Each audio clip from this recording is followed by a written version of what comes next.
Does my landlord have to provide air conditioning or repair my AC unit?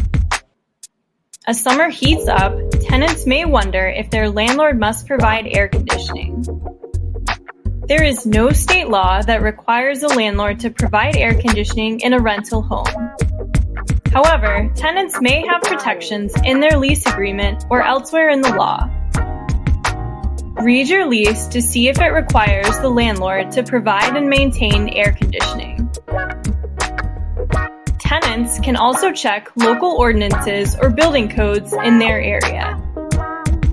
Some cities may have local laws that require landlords to protect tenants from extreme temperatures.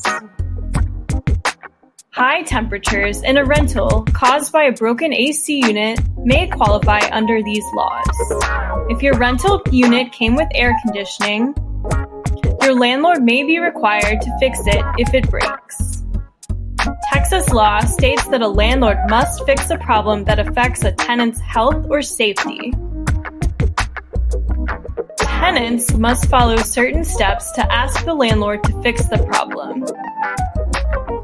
Visit our Landlord-Tenant Law Guide for more info about the right to repairs under this law.